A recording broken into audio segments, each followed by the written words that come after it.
오늘 우리에게 주신 하나님의 말씀은 출애굽기 16장 21절에서 35절 말씀입니다. 무리가 아침마다 각 사람은 먹을 만큼만 거두었고 햇볕이 뜨겁게 쬐면 그것이 쓰러졌더라. 여섯째 날에는 각 사람이 갑절의 식물 곧 하나에 2오멜씩 거둔지라. 회중의 모든 지도자가 와서 모세에게 알림해 모세가 그들에게 이르되 여호와께서 이같이 말씀하셨느니라. 내일은 휴일이니 여호와께 거룩한 안식일이라. 너희가 구울 것은 굽고 삶을 것은 삶고 그 나머지는 다 너희를 위하여 아침까지 간수하라. 그들이 모세의 명령대로 아침까지 간수하였으나 냄새도 나지 아니하고 벌레도 생기지 아니한지라. 모세가 이르되 오늘은 그것을 먹으라. 오늘은 여호와의 안식일인즉 오늘은 너희가 들에서 그것을 얻지 못하리라. 엿새 동안은 너희가 그것을 거두되 일곱째 날은 안식일인즉 그 날에는 없으리라 하였으나 일곱째 날에 백성 중 어떤 사람들이 거두러 나갔다가 얻지 못하니라. 여호와께서 모세에게 이르시되 어느 때까지 너희가 내 계명과 내 율법을 지키지 아니하려느냐. 볼지어다 여호와가 너희에게 안식일을 주므로 여섯째 날에는 이틀 양식을 너희에게 주는 것이니 너희는 각기 처소에 있고 일곱째 날에는 아무도 그의 처소에서 나오지 말지니라. 그러므로 백성이 일곱째 날에 안식하니라. 이스라엘 족속이 그 이름을 만나라 하였으며 가시같이 희고 맛은 꿀 섞은 과자 같았더라. 모세가 이르되 여호와께서 이같이 명령하시기를 이것을 오멜에 채워서 너희의 대대 후손을 위하여 간수하라. 이는 내가 너희를 애굽 땅에서 인도하여 때 광야에서 너희에게 먹인 양식을 그들에게 보이기 위함이니라 하셨다 하고 또 모세가 아론에게 이르되 항아리를 가져다가 그 속에 만나 한 오멜을 담아 여호와 앞에 두어 너희 대대로 간수하라. 아론이 여호와께서 모세에게 명령하신 대로 그것을 증거판 앞에 두어 간수하게 하였고 사람이 사는 땅에 이르기까지 이스라엘 자손이 40년 동안 만나를 먹었으니 곧 가나안 땅 접경에 이르기까지 그들이 만나를 먹었더라.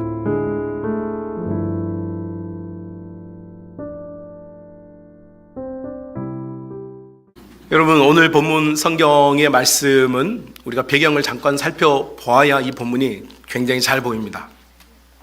히브리인들이 이집트, 애국에서 정착하고 거주한 지 400년이 지났습니다. 이들은 애굽의 경제 시스템과 사회에 완전히 동화가 되어서 히브리인의 생각, 히브리인의 어떤 마음 이런 건 없습니다. 하나님과 전혀 상관없는 애굽 사람들, 혈통으로만 히브리인이지 생각과 사는 방식은 완전히 애굽인과 다를 바가 없는 사람들이었습니다. 여러분, 성경이 히브리인이라고 말하는 히브리인들을 결정짓는 코어가 무엇인가? 여러분, 창세기 12장 8절에 보면 아브라함이 갈대아 우르를 지나서 이 카나안에 정착하고 이 카나안에 정착하면서 가장 먼저 했던 것이 뭐냐면 제단을 쌓고 여호와의 이름을 부르는 것이었습니다. 그러니까 히브리인이라고 하는 소위 말해서 하나님께 속한 사람들의 정체성은 뭐냐면 예배의 제단을 쌓고 하나님을 찾는 이들이 히브리인이었습니다. 자, 그런데 이들은 400년 동안 애굽에서 사는 동안 이 정체성을 잃어버렸습니다. 그래서 혈통으로는 히브리인, 혈통적으로는 노예 생활을 하고 있지만 그들의 생각, 정서, 내면, 살아가려고 하는 방향성은 모두 다 그들은 애굽인과 다를 바가 없었죠. 이때 400년이 지난 이후에 출애굽기 3장 18절에 보면 하나님께서 모세를 통하여서 이 애굽인으로 살아가고 있는 이 사람들을 꺼내려고 할 때에 히브리인의 정체성을 다시 드러나게 해줍니다. 출애굽기 3장 18절에 이런 말씀이 있습니다. 애굽 왕에게 이르기를 히브리 사람의 하나님 여호와께서 우리에게 임하셨은즉 우리가 우리 하나님 여호와께 제사를 드리러 하오니 사흘쯤 광야로 가도록 허락하소서 하라. 처음 하나님께서 모세에게 파라오에게 가서 이렇게 말해라. 그 내용이 뭐였냐면 우리가 탈출하겠습니다가 아니고요. 우리가 하나님께 예배하러 가기 위해 광야로 나가겠습니다. 이것이 하나님께 주신 메시지였어요. 무슨 말입니까? 애굽에 살고 있던 이 히브리인들은 핏줄은 히브리인이지만 모든 신앙생활, 정서생활, 그들의 경제생활이 완전 애굽화되어 있기 때문에 하나님께서는 그들의 원래 본질적 가치, 히브리인의 본질적 가치를 깨닫게 하기 위하여서 예배의 자리로 그들을 불러내고 있다는 것이죠. 이런 신적 부르심 직후에 히브리인들은 이제 하나님의 10가지 독특한 은혜를 통하여서 광야로 나오게 됩니다. 그리고 홍해를 건너게 되었어요. 자, 홍해를 건넌 이 사람들에게 하나님께서 오늘 읽은 이 본문에서 보이지 않는 메시지를 주고 있다. 제가 오늘 이렇게 여러분과 말씀을 나누려고 합니다. 보이지 않는 메시지. 어떤 의미인가? 여러분, 애굽 생활함으로 살았던 이 히브리인들이 그들이 살아왔던 삶의 방식들 혹은 그들이 농경 기술이라든지 목축 기술, 애굽 땅에서 그들이 생존하기 위해서 배웠던 그 수많은 기술들이 광야에서는 필요할까요? 필요하지 않을까요? 필요하지 않겠죠. 필요하지 않습니다. 하나님께서 이스라엘 공동체, 히브리 공동체를 광야로 꺼내신 것은 지금까지 살아왔던 방식이나 생각, 모멘토로는 아무것도 할 수 없다는 것을 하나님께서 그 사막 가운데 탁 던져놓고 보라는 것이죠. 너희가 과연 이곳에서 생존할 수 있겠느냐? 너희가 과연 이곳에서 살아남을 수 있겠느냐? 너희가 과연 원하는 목표의 방향성을 잃지 않고 갈 수 있겠느냐라고 하나님께서 보여주는 거예요. 처음 히브리인들은 광야가 그저 지나가는 공간인 줄 알았습니다. 지나가는 공간인 줄 알았어요. 실제로 여러분, 람세스에서 출발해서 지금 우리가 알고 있는 예루살렘 지경까지 가는데 보통 사람이 도보로 걸어가면 일주일, 빠른 일리 걸어가면, 가족들이 함께 걸어가면 15일, 그리고 혹시 어르신들이 계셔서 그런 공동체, 그런 가족이 단위로 이동하면 한 달이면 가고도 남는 엄청나게 사실은 짧은 거리입니다. 그런데 이스라엘 공동체가 광야에 던져졌을 때 그들은 앞날 그들이 가게 될 땅, 그들이 들어가게 될 공간을 향해서 가는 광야를 과정으로 보았지 그것이 목표라고 생각은 못했습니다. 그러나 하나님께서는 이스라엘 공동체 히브리인들을 광야에서 쉽게 가나안으로 집어넣어주지 않았습니다. 표면적인 이유로는 12정탐꾼이 40일 동안 정탐했고 부정적인 이야기를 했기 때문에 하나님께서 내 귀에 들린 대로 내가 너희가 하겠다라고 말씀하셨지만 사실 하나님의 내심, 하나님의 중심을 들여다보면 하나님께서는 처음부터 이 히브리인들을 가나안 땅에 집어넣을 생각이 없었던 것 같습니다. 왜 그런가? 오늘 이 본문이 그것을 증명해 보입니다. 두 가지를 증명하고 있는데요. 첫 번째는 하나님께서 여러분 이스라엘 공동체가 그들이 준비해온 무교병에 이스트를 넣지 않은 부풀지 않은 떡, 아주 그냥 딱딱한 밀가루만 구운 떡을 가지고 나와서 무교절을 지나서 이 광야에 나왔는데 그 이스트를 넣지 않아서 이제 부패는 되지 않지만 그 모든 딱딱한 빵을 다 소비했어요. 그들이 준비한 먹거리가 다 떨어졌어요. 광야에 나왔는데 아이들이 배가 고프다고 울어요. 어르신들이 이제 못 드시니까 기력을 잃어요. 가장들이, 젊은 아빠들이 애 같아요. 어디서 음식을 구해오지? 어디서 우리 가족을 먹여 살릴 수 있지라고 하는 엄청난 생계의 위협에 노출이 되게 됩니다. 아이들은 울고 가족의 가장들은 도대체 이 문제를 어떻게 하면 좋을지에 대한 엄청난 스트레스에 시달리고 있을 때에 그들의 목소리가 드디어 하나님께 터져나오기 시작합니다. 그들의 목소리는 하나였습니다. 배고프다라는 것이었어요. 배고프다. 여러분, 이 배고프다라고 하는 이 목소리는 인간 본연이 내는 소리입니다. 여러분, 우리는 누구라도 배고프면 배고프다는 소리를 냅니다. 경제적으로 압박당하는 가족은 사실 100만 원 때문에 압박을 당하고 500만 원 때문에 압박을 당하면서 굉장히 고통을 받습니다. 우리가 살고 있는 이 지구라고 하는 이 행성에서의 삶은 유한한 자원과 무한한 권력 구조 속에서 아무것도 아닌 사람들이 억압받거나 혹은 소비당하면서 살고 있는 행성에 정말 왜 이런 인류가 존재해야 되는지에 대한 목표나 이유가 없을 정도로 아무것도 아닌 존재들이에요. 그런데 이 인류가 하나님의 창조물, 하나님의 피조물이라고 하는 그 단순한 이유 하나 때문에 여러분 온 세상을 통치하고 다스리는 권능을 하나님의 자녀들에게, 하나님의 사람들에게 주신 줄로 믿습니다. 자, 그런데 문제는 우리가 하나님을 잃어버리고 예배와 하나님을 부르짖는, 하나님을 갈망하는 이런 삶에서 벗어나서 이 세상에 속하여서 이 세상의 경제 원리, 성공의 원리, 이 세상에서 제공하고 있는 수많은 정보를 통하여서 우리가 지금 애굽 생활을 하고 있을 때 하나님께서 제시하신 것이 무엇이냐? 배고프다고 아우성칠 때 제시하신 건 무엇이냐? 너희는 좀 굶어봐야 돼. 너희는 좀 고생을 좀 해봐야 돼. 너희는 굉장히 아주 못된 사람들이야. 아주 나쁜 사람들이야. 이렇게 하나님께서 하지 않으시고 오늘 16장에서 이렇게 먹거리로 인하여 고통받고 생계의 위협을 받고 있는 이 사람들에게 하나님께서 하나님의 신적 힘을 보여주세요. 그것이 뭐냐? 오늘 본문에 나오는 31절에 나오는 만나라고 하는 것입니다. 만나. 만나는 히브리 말로 이거 뭐야? 라는 뜻이에요. 이거 뭐야? 모르겠다는 거죠. 정체를 알 수가 없어요. 성분을 알 수가 없어. 이 친구는 31절에 보면 만나라고 하였으니 가시같이 시고 맛은 꿀 섞은 과자 같더라. 맛은 달콤한 과자 같고 모양은 하얀색 씨앗처럼 생겼다. 이렇게 되어 있어요. 인류 역사에서 이 만나처럼 생긴 음식이라든지 이런 신의 이 음식물이 인류에게 제공된 적이 단 한 번도 없습니다. 유일하게 출애굽기만 언급되고 있는 음식물입니다. 이것이 40년 동안 지속적으로 이스라엘 공동체에게 제공되었다는 거예요. 이걸 통해서 하나님께서 뭘 말씀하고 싶으시냐면 우리가 애굽 생활하듯이 경쟁하면서 성공을 위해서 노력하듯이 사는 것만이 살아내는 것이 아니고 하나님께서는 하나님 저 배고파요. 우리 가정에, 우리 기업에, 우리의 삶에 기근과 흉년과 어려움이 찾아왔어라고 호소하는 하나님의 자녀들에게 진정한 생존의 먹거리를 제공하는 분이 우리 하나님이시라고 우리에게 가르쳐주고 있는 줄로 믿습니다. 많은 사람들이 이 부분에서 넘어지는 거예요. 교회 와서 신앙생활 합니다. 교회 와서 하나님께 기도도 드립니다. 하지만 예배당 문 밖을 나가면 하나님께서 계시지 않는 것과 같은 삶의 방식, 애굽의 방식, 경제적인 원리, 사회적인 원리를 따르려고 하는 우리의 마음에 하나님께서는 엄중한 메시지를 주는 거예요. 여러분, 하나님의 자녀들은요, 세상 사람들과 같은 방식으로 살아나는 것이 아닙니다.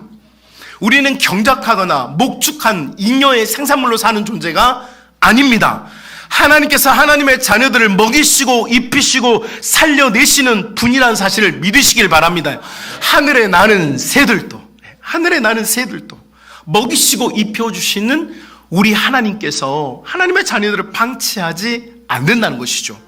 여러분, 여기에 대한 이 간절한 믿음이 필요합니다. 하나님께서는 이 광야로 나와 있는 이 히브리 공동체가 이것을 깨닫기를 원했어요. 지금까지 400년 동안 뼛속 깊이, 아니 몸의 DNA에 박혀있는 이 경쟁하고 생산에만 살아난다는 이 방식이 아니라 그렇게 하지 않더라도 하나님께서는 하나님의 자녀들을 책임져 주신다라고 하는 이 믿음의 회복, 우리의 생계가 하나님 선에 있다고 하는 이 사실을 믿는 것, 이것이 우리의 일인 줄로 믿습니다. 그러니까 성도는요, 결정해야 합니다. 애굽의 라이프 스타일을 따라서 여러분 애굽의 방식으로 계속 여러분이 살아내든지 아니면 하나님께 완전히 맡겨서 하나님께서 나의 경제의 주체자가 되시며 우리의 생존의 아버지가 되신다는 사실을 인정하면서 우리 아버지 밑에 들어가 그분의 날개 그늘 아래서 살아남든지, 여러분 어떻게 하기를 원하십니까?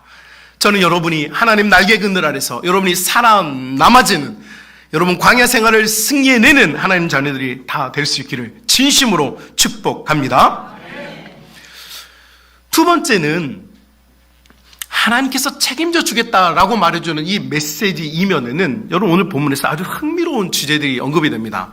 뭐냐면 사람들에게 새벽 이른 아침에 나가서 이 만나라고 하는 음식물을 거두어 드리도록 수확하도록 하고 있습니다. 신적 능력을 가지신 하나님께서 각 가정에 필요한 만큼 바구니에 담아서 천사들을 동원해서 문 열고 나오면 탁탁탁탁 가족별 단위로 인구 수대로 텐트 앞에 음식물이 놓여져 있다면 여러분 우리 하나님은 위대한 분입니까? 아닙니까? 더 위대한 분이죠. 그런데 우리 하나님께서 그렇게 하지 않으셨다는 거예요. 하나님께서는요 장막들 사이에는요 만나를 주지 않았습니다. 어디에 주었습니까? 장막이 아닌 광야에 주었습니다. 누구라도 먹고자 하는 자는 어떻게 됩니까? 광야로 나가서 이것을 수확해야만 합니다. 여러분 이게 무슨 말입니까? 하나님께서는 우리를 먹이시고 살리시고 입히는 분인 건 맞습니다. 그런데 하나님께서 우리가 아무것도 하지 않으면서 막연하게 우리가 살아낼 것이다, 생존할 수 있다라고 주장하는 것은 믿음이 아니라는 것이에요. 믿음은 뭐냐면 새벽 미명에 일어나 나가는 것입니다. 내 삶에 주시는 하나님의 은혜를 얻기 위하여서 여러분 나가는 것이에요. 광야로 나가는 것입니다. 가족 구성원 중에 누군가는 희생을 해야 합니다.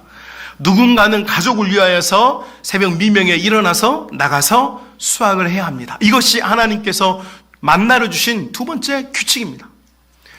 한마디로 말하면 나는 너희를 책임지겠다. 너희의 인생, 너희의 자녀들, 너희의 기업 내가 책임진다. 하지만 네가 아무것도 하지 않으면서 잘 되기를 바라는 것은 믿음이 아니에요. 여러분, 요행입니다. 요행.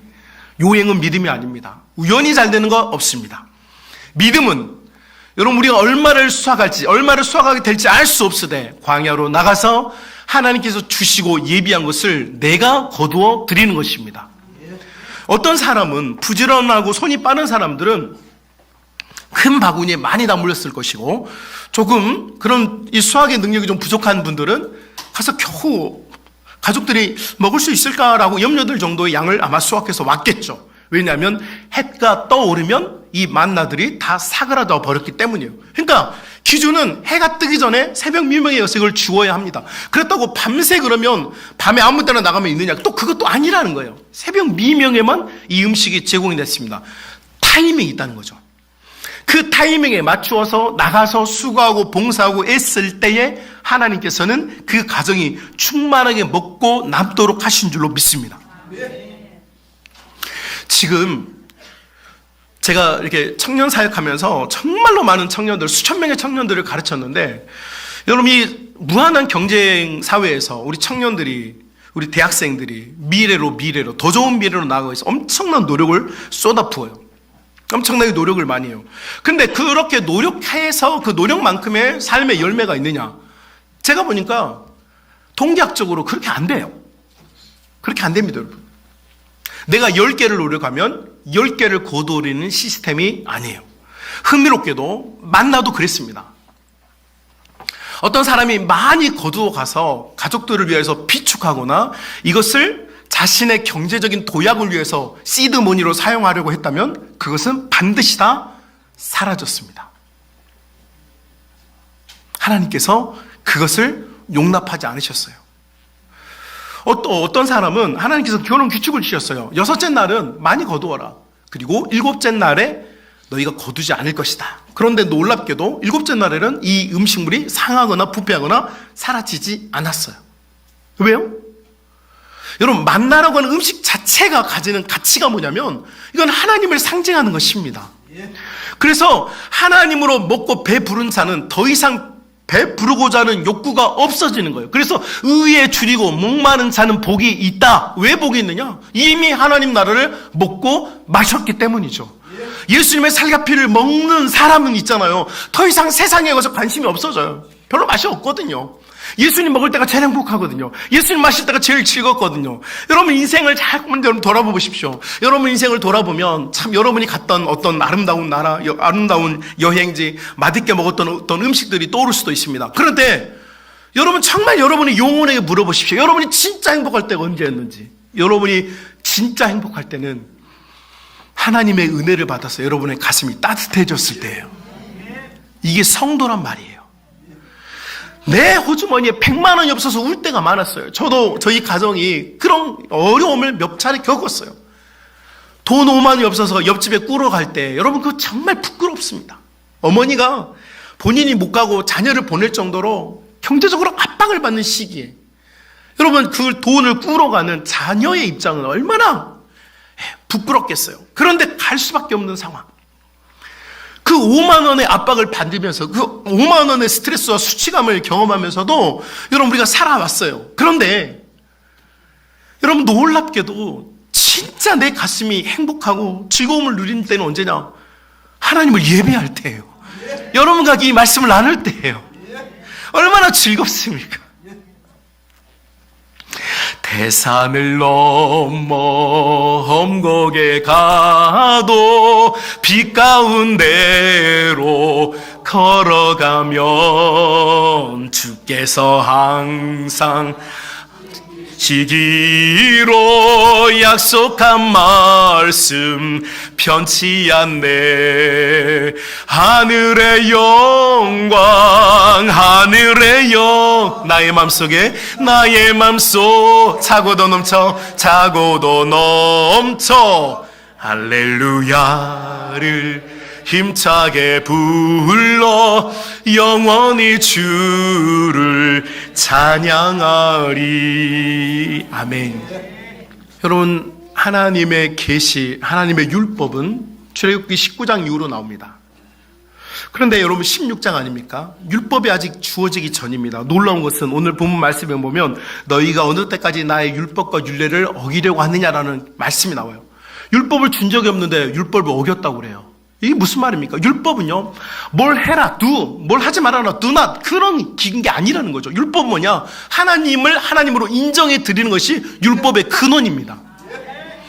우리의 인생과 삶에 케이스 바이 케이스, 인생이 다 달라요. 여러분의 가정이 다르죠. 여러분의 자녀들이 다 달라요. 저도 세 자녀를 키우고 있는데 1호, 2호, 3호가 다 성격이 다르고 하는 게 다르고 은사가 다 달라요. 다 달라요. 똑같은 기준이 적용이 안 돼요. 여러분, 우리 모든 성도가 다 그렇습니다. 이 땅의 삶을 살아가는 모든 사람이 다 그렇습니다. 그래서 여러분, 어떤 걸 지키느냐, 어떤 걸 지키지 않느냐가 여러분 우리의 기준이 되는 게 아닙니다. 우리의 기준은 우리 하나님께서 나의 하나님이 되신다는 것과 그 하나님을 내가 예배한다는 것과 하나님께서 나를 사랑하시기 때문에 나를 돌아보고 주신다는 걸, 그것을 믿는 것입니다. 그때 진짜 행복이 있는 것이죠. 그래서 만나가 내리고 그 만나를 통해서 하나님께서 이스라엘 공동체에게 40년 동안 가르쳤는 게 뭐냐? 하나님께서 그들의 생존을 책임지실 뿐만 아니라 너희가 살아가는 동안 너희의 방식, 애굽의 방식이 아닌 누구를 바라보는 믿음으로 살라? 하나님의 기준으로 살라는 거예요. 하나님의 믿음으로 살라는 거예요. 사랑 우리 믿음의 가족 여러분, 오늘 가족들이 모이거나 자녀들이 모여 있을 텐데, 우리 킹스키즈, 꿈마을, 비전마을 친구들, 우리 아셀 청년들, 여러분, 막연한 것을 기다리면서 로또에 당첨되기를 바라는 것처럼 사는 것은 부끄러운 일입니다. 우리 주님께서는 우리가 장막을 벗어나서 광야로 나아가기를 원하십니다. 광야에 나가서 우리가 수고하고 애써서 우리가 주님을 믿는 믿음으로 살아내기를 원하고 계십니다. 해가 뜨기 전까지는 우리는 최선을 다할 뿐입니다. 그리고 그 열매가 100배가 되든 60배가 되든 30배가 되든 그 열매의 주권자는 하나님이십니다. 우리는 그 하나님을 믿으면 됩니다. 여러분, 어떤 분들은 부자가 됐기 때문에 하나님이 나를 사랑한다고 말하고, 어떤 분들은 병들었기 때문에 하나님께 고통을 받는다고 말합니다. 제가 지금 독감에 걸려서 일주일 동안 지금 땀을 뻘뻘 흘리고 지금 너무 몸이 안 좋은데도, 여러분 여러분 보시기에 제가 하나님께 저주를 받아서 지금 독감으로 일주일 동안 고생하고 있는 것처럼 보입니까? 그런 분도 있을 겁니다. 회개하십시오. 사랑 우리 믿음의 가족 여러분, 하나님께서 우리에게 주신 그 아름다운 열매와 분깃은 하나님의 몫입니다. 이걸 우리가 믿음이라고 하는 것입니다. 내가 하나님을 믿기 때문에 모든 것이 순탄하게 일사천리로 잘 되는 것을 말하는 것이 아니라, 내가 하나님을 믿는 믿음으로 만나를 구하고 내가 하나님을 믿는 믿음으로 광야로 나아가서 이것을 수확하려고 하는 노력이 있을 때 하나님께서 우리 가정과 우리 기업과 우리 가문과 우리 자녀들을 하나님의 뜻대로 그분의 카이로스, 그분의 때에 이루실 걸 믿고 믿음으로 나아가는 믿음의 성도들, 은혜의 성도들 다 될 수 있기를 주님의 이름으로 축복합니다.